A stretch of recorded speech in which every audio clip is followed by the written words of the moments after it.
I stood at the back of the magnificent church, the air thick with the scent of lilies and polished wood, and the hushed anticipation of hundreds of guests.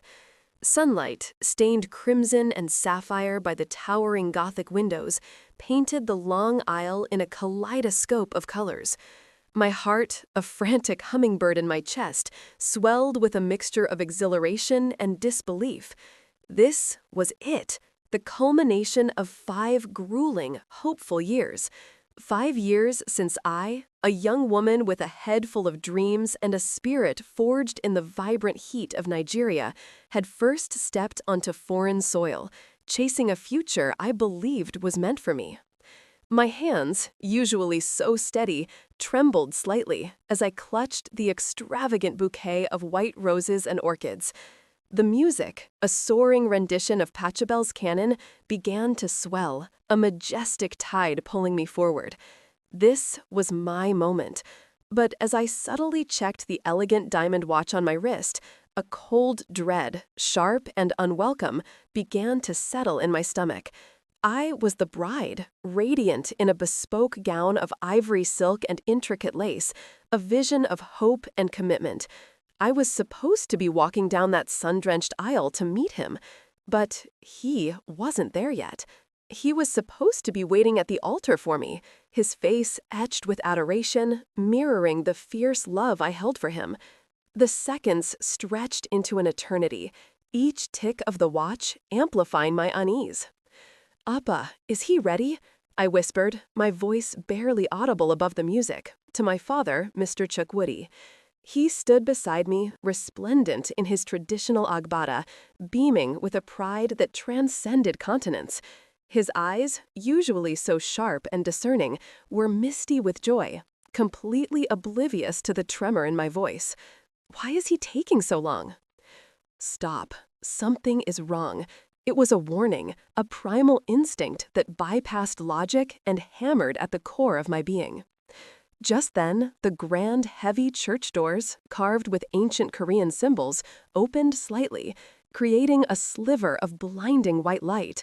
A tiny hand belonging to Leah, one of the youngest bridesmaids, pushed through the gap.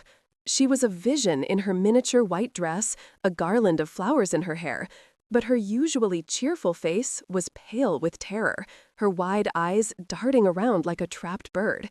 She rushed toward me, her small frame shaking, and thrust a small cream envelope into my hands.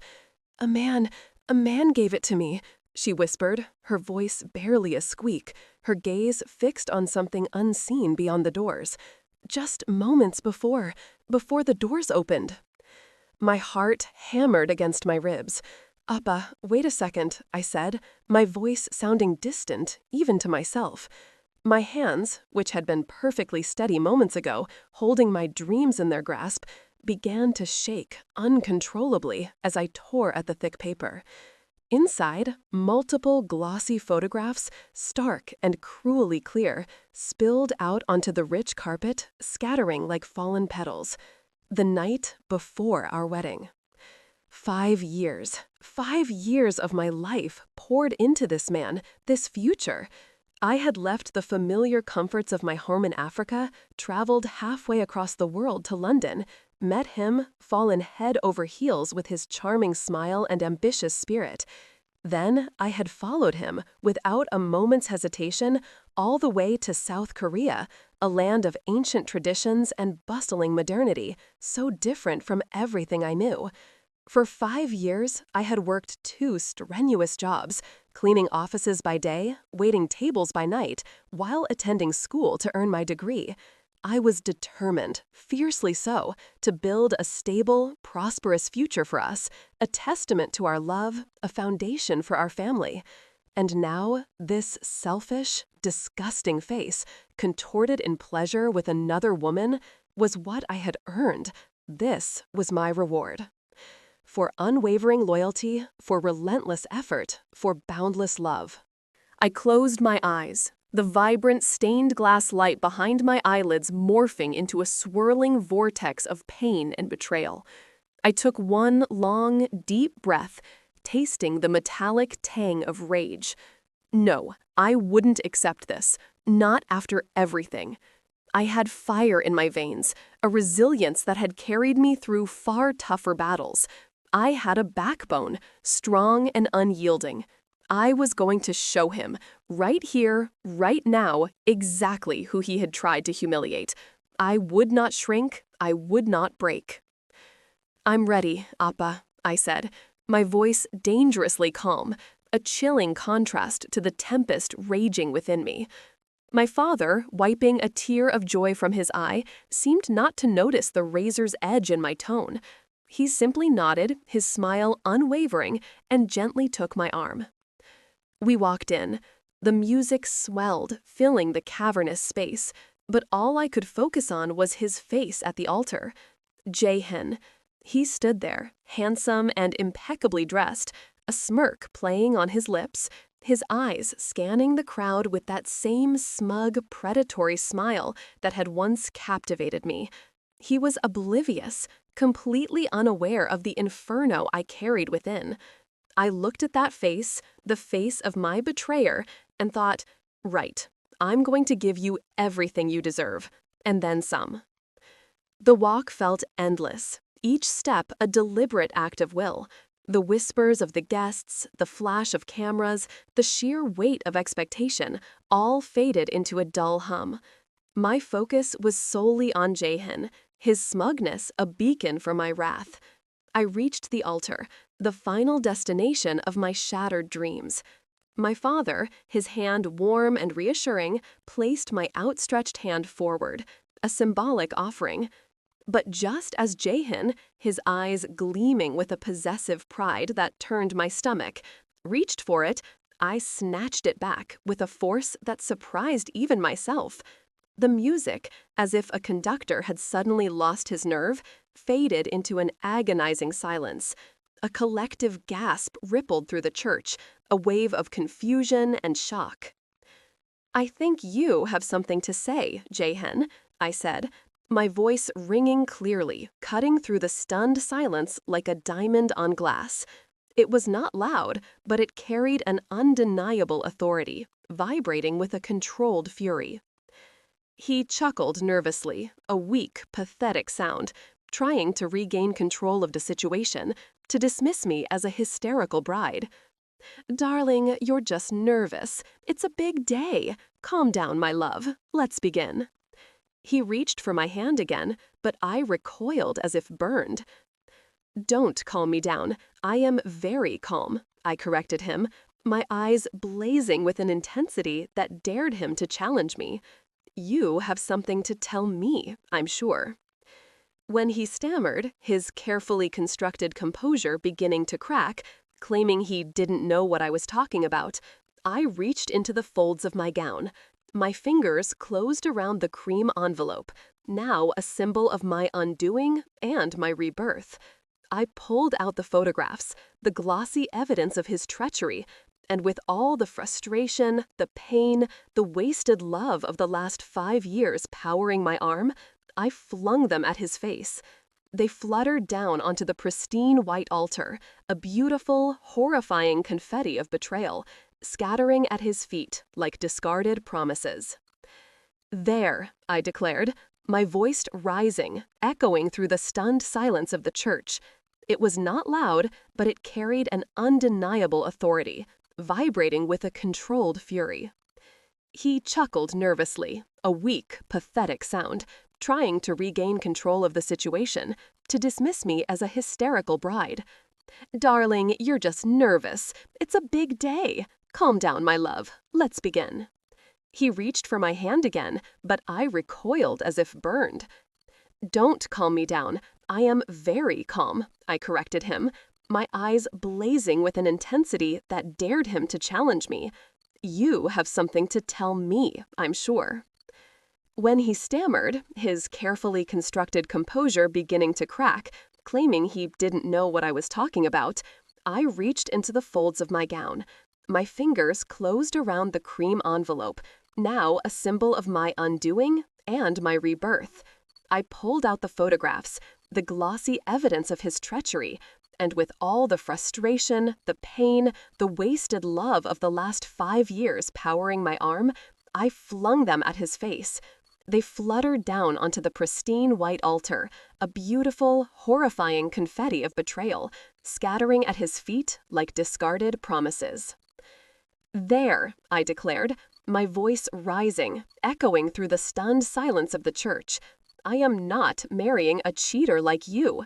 I can't believe I wasted 5 years of my life. You don't deserve me. You never did." His face, once so charming, twisted into something ugly, a mask of pure malice. He hissed at me, his voice a low, venomous whisper, meant only for my ears, though the sudden movement and the raw hatred in his eyes surely conveyed his fury to the wider audience. "Who do you think you are? Do you think anyone else will marry you? You'll be nothing without me." His attempt to break me, to diminish my worth, only solidified my resolve. A sharp, bitter laugh escaped my lips, a sound of triumph rather than despair. "Really? Do you truly think that without you, without your supposed importance, I won't survive? That no one else will value me? A woman who built a life from scratch in a foreign land? You are so wrong, Jae-hyun, so utterly, pathetically wrong." I spun around, my massive wedding dress train sweeping across the aisle like a vengeful wave, turning my back on the man I had known, the man I had loved, the man who was now nothing more than a ghost of a future.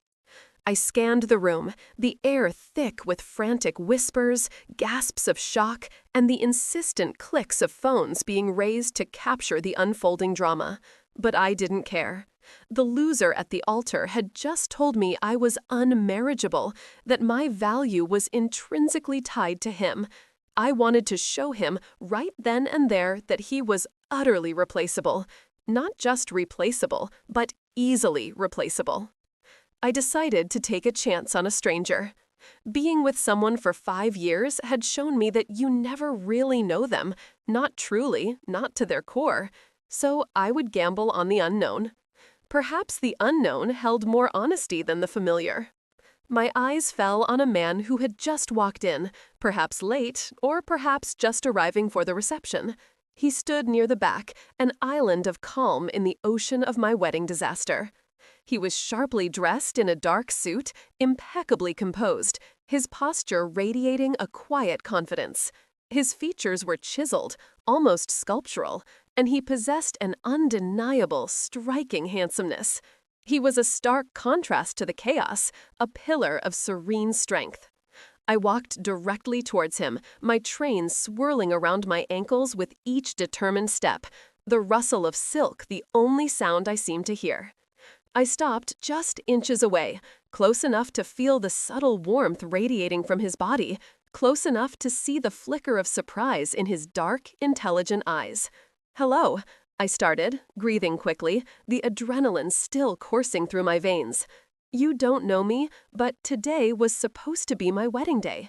It looks like the groom is not the right fit." I gestured vaguely back towards the altar, where Jae-hyun still stood, a figure of impotent rage. "So, I'm looking for a replacement. I'm going to ask you 3 questions." He looked puzzled, his brow furrowing slightly, but his gaze remained steady. He glanced past me, saw the mess of photos scattered on the altar, heard the lingering gasps and murmurs, and then turned back, his expression unreadable, a captivating enigma. I was terrified, my heart pounding a frantic rhythm against my ribs, but I wasn't backing down. Not now. You want me to answer that?" he asked, his voice low and smooth, a rich baritone that sent an unexpected shiver down my spine. "Yes, please do. Are you married?" I demanded, my voice firm despite the tremor in my hands. "No," he replied, his eyes searching mine as if looking for a hidden joke. "Do you have any children, or were you married before?" "No." "Are you single?" He paused, a beat of suspense hanging in the air. Then a faint, almost imperceptible smile touched the corner of his lips. "Yes." "Okay, that's good," I said, letting out a shaky sigh I hadn't realized I was holding. The air felt a little lighter. "Would you like to marry me?" I rushed to explain myself, to justify the outrageous proposal. I'm a hard worker. I have my own life, my own desires, my own skills. I don't need you to look after me or rescue me or provide for me.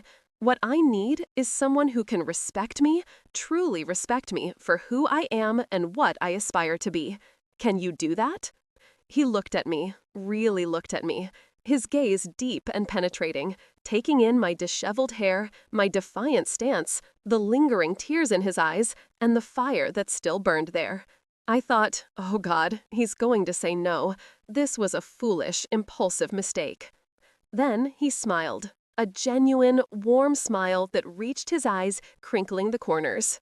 "Yes, I can do that," he said, his voice laced with an unexpected tenderness. "I'm Kim Do-hyun. Let's get married."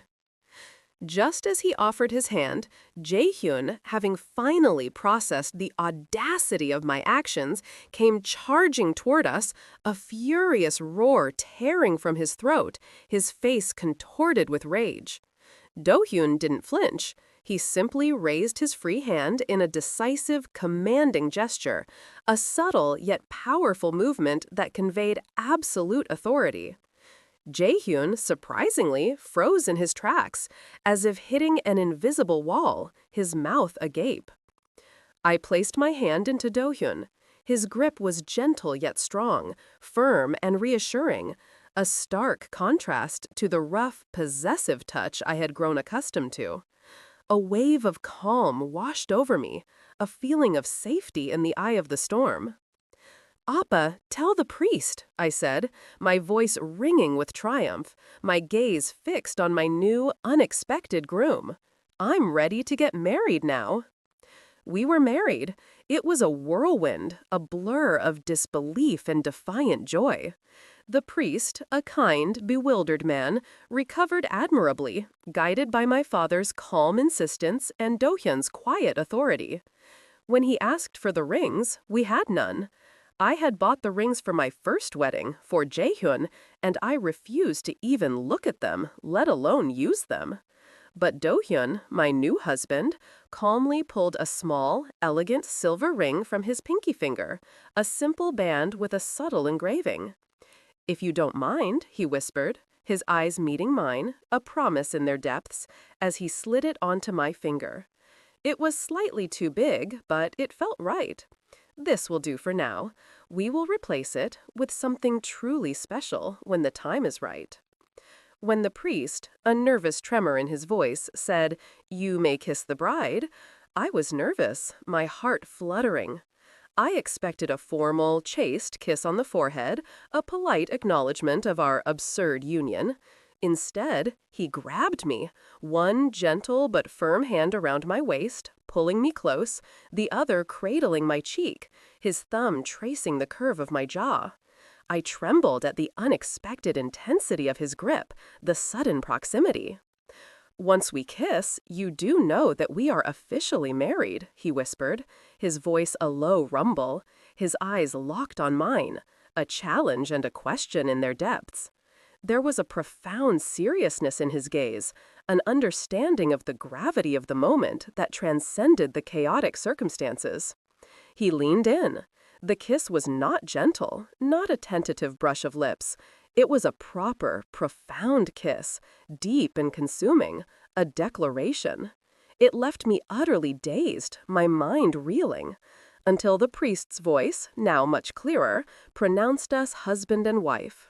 There was scattered applause, a hesitant patter that quickly grew into a murmur of excited chatter. But more importantly, there were glares from Jae-hyun's family, who had just lost their working cow, as I bitterly saw myself, their source of future connections and cheap labor.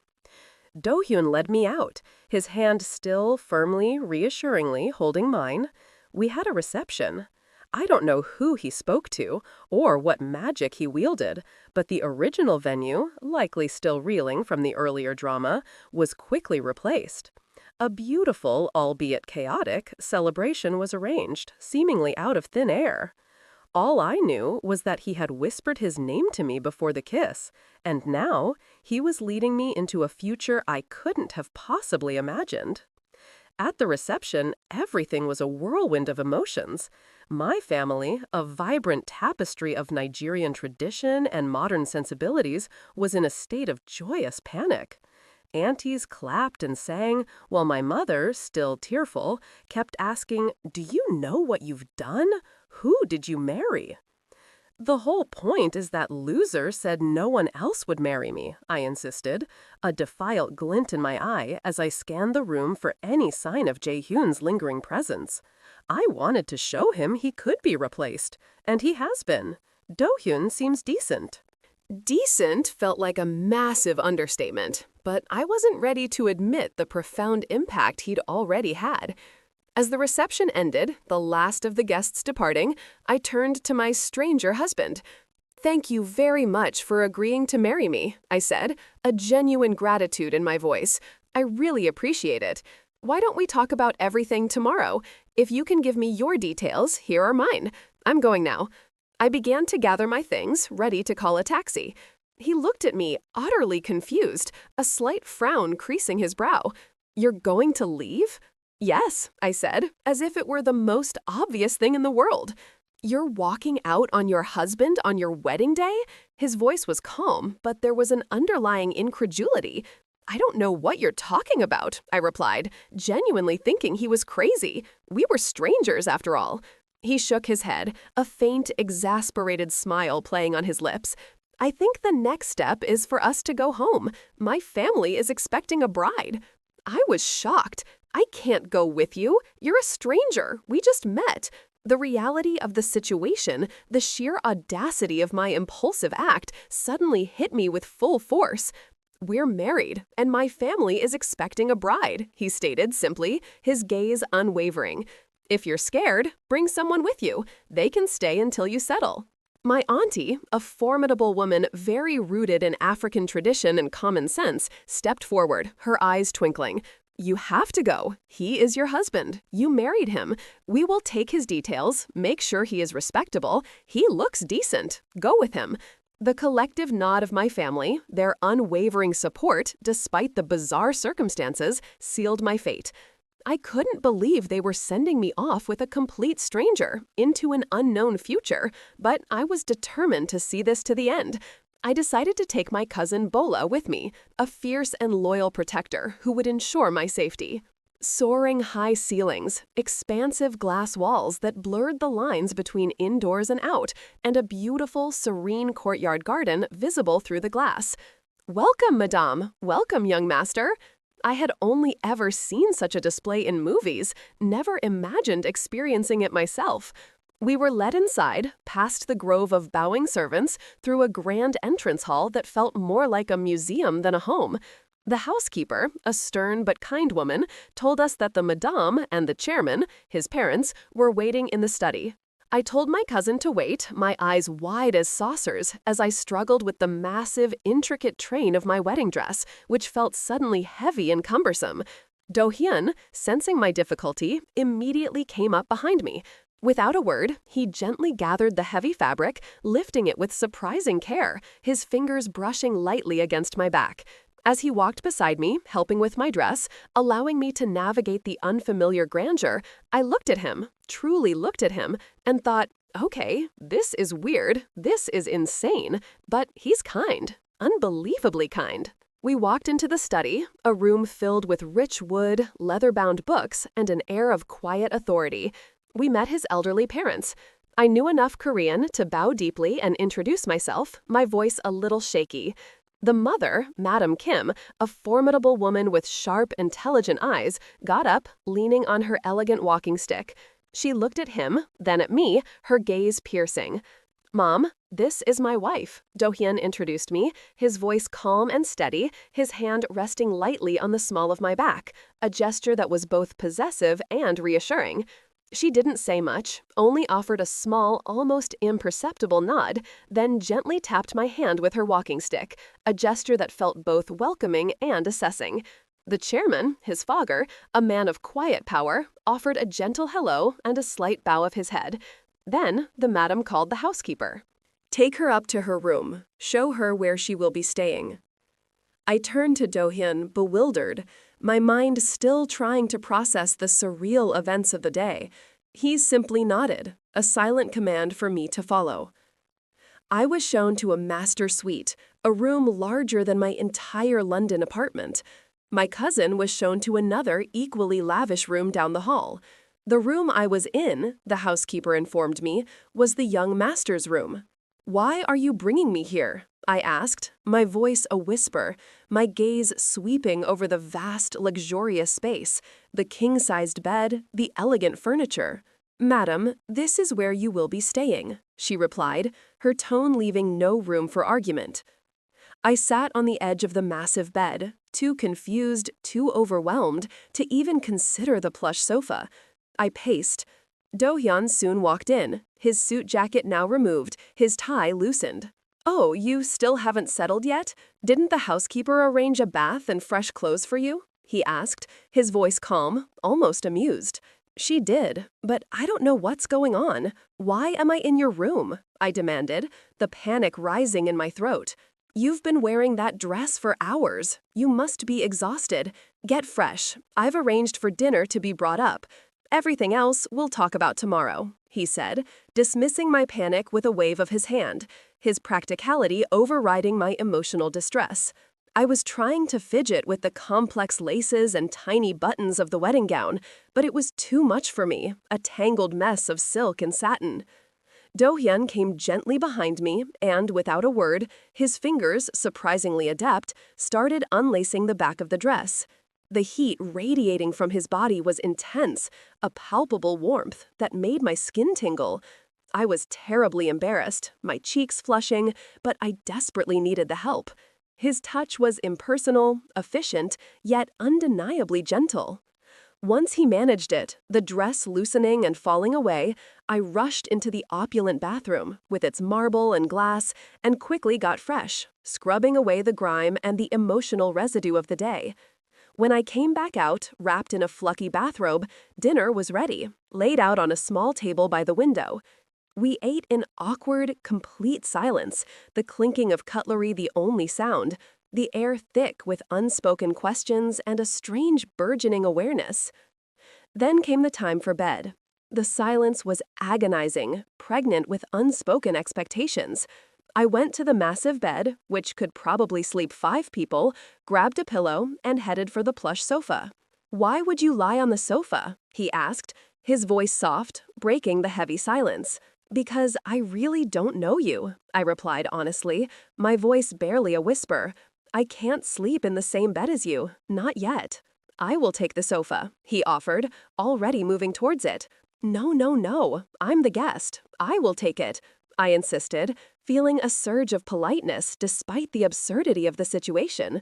We argued, a low, hushed debate in the vast room, and eventually we compromised. We would put a pillow in the very middle of the enormous bed, a symbolic, physical barrier, and we would both stay strictly on our sides. It was not a restful night. The tension and nervousness were overwhelming. Each rustle of the sheets, each shift of breath, amplifying the awareness of the stranger beside me. The next couple of days were a nervous navigation of our new, bizarre lives. I quickly discovered that his family, the formidable Kim Group, was one of the most prestigious and influential conglomerates in South Korea, their name synonymous with power and wealth. They had been trying to marry him off for years, eager to see him settle down and produce an heir. His sister, the beautiful and kind Kim Ah-young, had been paralyzed in a tragic accident years ago, a devastating event that had cast a long shadow over the family. Do-hyun carried a heavy, unspoken guilt over it, denying himself joy and marriage as a form of penance, believing he didn't deserve happiness while his sister suffered. His family desperately wanted him to marry, to find happiness, to bring light back into their lives. My sudden, impulsive appearance, a vibrant, unconventional bride, was a shock, but also, surprisingly, a source of hope for them. We would give it 6 months. During this time, we would get to know each other, truly. I would continue with my studies and my 2 strenuous jobs, maintaining my independence, and he would continue with his demanding life at the helm of his family's empire. We would have dinner together in the evenings, integrate into each other's worlds, and try to learn about one another without pressure. If it didn't work after 6 months, if we couldn't find a genuine connection, we would part ways, amicably. It felt like a business deal, yet beneath the formality, there was a fragile hope. This 6 months became a beautiful, tumultuous roller coaster, a journey of unexpected discoveries and profound growth. I soon bonded with his sister, Ayang, who lived in her own specialized quarters upstairs, a sanctuary of art and literature. She was sharp, witty, and incredibly resilient, and her quiet strength resonated deeply with me. Her eyes, often shadowed with pain, lit up when I shared stories of Nigeria, of my family, of my dreams. We spent hours talking, laughing, and sometimes just sitting in comfortable silence. But not everyone in the household was as welcoming. I faced subtle discrimination from some of the housekeepers, who seemed to view me, a black woman from Africa, as an unsuitable addition to such an esteemed Korean family. Even the chairman, though outwardly polite, hadn't anticipated his son would bring home such an unconventional wife, and his initial warmth was tinged with a quiet skepticism. His madam, however, observed me with a keen, unwavering gaze, slowly, almost imperceptibly, softening. The bond between Do-hyun and me grew day by day, a slow, steady burn. By the 4th month, the pillow barrier on the bed had long disappeared, replaced by the comfortable, if still chaste, intimacy of shared space. We were spending more and more time together, our conversations stretching late into the night. He started showing up at my workplace, not just sending the driver, but coming himself to pick me up, a small gesture that spoke volumes. On weekends, we would walk through the sprawling family gardens, his hand occasionally brushing mine, garden together, cultivating new life, and go out as a family, including his parents and Ayang, rediscovering shared joys. There was tension, especially when dealing with people in his business circles who showed thinly veiled prejudice. At one high-profile gala, a prominent businessman made a snide remark about my exotic background. I had heated arguments with Do-hyun because I refused to apologize for my skin tone or ethnicity, refusing to shrink myself for anyone's comfort. He, however, was fiercely protective, his quiet demeanor giving way to an unwavering firmness whenever my dignity was challenged. He made it clear, without raising his voice, that I was his wife, and disrespect towards me was disrespect towards him and his family. I began to understand what true love really was. It wasn't about fairy dust, grand gestures, or buying flowers, though those were nice. It was about respect. It was about someone encouraging you, supporting your desires, giving you the room to be your authentic self, celebrating your every facet. Do-hyun did all of that, quietly, consistently, profoundly. He saw me, truly saw me, and cherished what he saw. Appreciation soon turned into a simmering desire. Around the 4th and 5th month, the glances across the dinner table became more heated, lingering longer than platonic friendship allowed. When our fingers brushed, a visible current of electricity would shoot through my body, leaving me breathless. I would catch my breath, shocked by the intensity of the feeling, the sudden, undeniable pull. I was preparing for a new job interview, a significant step in my career, and the night before, he stayed up late, helping me prepare, running through potential questions, offering insightful advice. In the morning, he insisted on driving me himself, even though we had a driver, navigating the busy Seoul traffic just to drop me at the interview location. That small, personal act of support for my personal development, for my independent aspirations, absolutely melted my heart. When I came home later that day and told him I had gotten the job, his face lit up with genuine joy. He lifted me up and spun me around the room, genuinely ecstatic, his laughter filling the house. We had a lovely dinner celebration with his whole family, a true family dinner, full of warmth and laughter. We both knew the 6 months were nearing their end. The unspoken question hung heavy in the air. We had to make a decision, a choice that would determine the rest of our lives. One evening, we were in the study, the soft lamplight casting long shadows, talking about the day's events. He turned to me, his expression serious, his dark eyes searching mine. The 6 months ends next month. I want to know what you're thinking. I was going to ask you the same thing, I admitted, my voice a little breathless, my heart quickening. What are you thinking, Do-hyun? He looked at me, serious and vulnerable, a rare glimpse into the depths of his guarded soul. For the last 3 years, this house has been in darkness. There was no laughter, no warmth. We were just existing, moving through the motions. You came in with your hot pepper sauce, he said, a faint smile touching his lips, referencing my vibrant personality and love for spicy food. And you showed us how to connect as a family again. You helped me heal from my pain, from the guilt I carried. My family is in a better place, a happier place, because of you. You're talking about everyone else, I pointed out, needing to hear his truth, his personal feelings. What about you, Do-hyun? What about us? He paused, collecting his thoughts, then confessed, his voice low and heartfelt.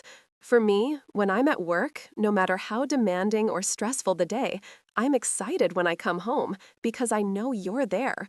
The fact that you're there, just your presence, I can turn to you. You know what I'm thinking, sometimes even before I do. You're supportive, you challenge me, you make me laugh. This last 6 months has been a transformation for all of us, but especially for me. I blushed, a deep flush spreading across my cheeks, my hands beginning to tremble with emotion. My heart soared. I think we should stay married, he said, his gaze unwavering, full of conviction. If you leave, everything that is beautiful, everything that has grown here will leave with it. I love waking up next to you, even if it's on opposite sides of the bed, and I want to see your face every morning for the rest of my life. He walked toward me, the moment heavy with emotion, the air crackling with unspoken desires. He reached out, his hand gently cupping my cheek. If you agree, and if you feel the same, how about we renew our vows, properly, with all our families present, not just as a desperate act, but as a true celebration of our love? Will you stay married to me, my beautiful, fiery wife? I burst into tears, tears of shock and overwhelming happiness, the culmination of a journey I never expected. He stood right in front of me, looking deep into my eyes, his own eyes shining with a profound tenderness. How about it? He whispered, his thumb tracing the path of my tears. The answer was unequivocally yes, a resounding, joyful yes that echoed in my soul. I was happy, he was happy. We were both shocked and profoundly, incredibly happy. Since our impromptu wedding, he had never tried to kiss me again, respecting the boundaries we had implicitly set. But now, without hesitation, he grabbed me, just as he did at the altar, one hand around my waist, the other cradling my head, and kissed me. This time, it was fire. Not just the physical heat, but a deep, soul-searing passion that ignited every nerve ending. I trembled, and I think he did too, a tremor that went through his strong frame. We pulled apart, utterly stunned, smiling and happy, our lips tingling, our hearts overflowing. We told the whole family. Some, like Ayang and my immediate family, were overjoyed, their relief palpable. Others, particularly some of the more traditional relatives on his side, were still skeptical, but their resistance was softening, swayed by the undeniable happiness radiating from Do-hyun. 2 months later, we renewed our vows. It was beautiful. We held a quiet, intimate wedding in their magnificent garden, under the arching plum blossom trees, their delicate pink petals raining down like confetti. It was a spring wedding, and the colors were intoxicating, a symphony of pastels and vibrant greens. A stunning creation that blended the rich, bold patterns of African print fabric with the elegant, flowing lines of a traditional Korean hanbok. He blended his attire too, wearing a modern suit with subtle Korean embroidery. His parents, now fully on board, made a significant effort to embrace my culture, and my parents brought vibrant fabrics and traditional Nigerian gifts. We had a beautiful fusion celebration with the rhythmic pulse of African drums and the soulful strains of Korean music. and fusion food that delighted every palate. It was a perfect wedding, not just because of its beauty, but because we both accepted each other fully, celebrating our individual heritage while forging a new, shared one. Unlike my past relationship, where I constantly had to shrink my authentic self, to dim my light to fit into someone else's narrow expectations, I was now married to a man who celebrated my unique identity, my strength, my spirit, and every vibrant facet of my being. That night, after months of respectful silence, of unspoken longing, my body trembled as my husband caressed every inch of my skin. The intimacy was not hurried. It was tender and passionate, a slow, exquisite dance of discovery and profound connection. My lips were swollen from the kiss alone, from the sheer depth of emotion. We were active all night, our bodies and souls intertwined until the early hours of the morning, our whispers of love mingling with the first light of dawn. I love you. I love you too. The words, long felt but unspoken, now resonated with a profound truth.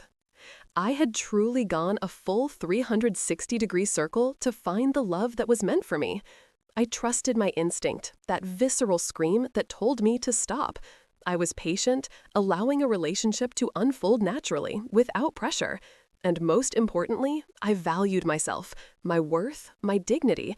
I refused to compromise my worth for someone who didn't see it, who didn't celebrate it. A year later, we gave birth to our first child, a beautiful son with my skin tone and his gentle eyes. When Do-hyun held him for the first time, his face, usually so composed, broke into tears of pure joy, a testament to the healing and happiness I had brought into his life. 2 years later, we had a baby girl, a spirited little firecracker with my energy and his quiet determination. 5 years later, we had another son, completing our lively trio. Are you sure? He laughed, watching our 3 children, the boys wrestling playfully, the girl orchestrating their games, play in the magnificent garden, their joyous shouts filling the air.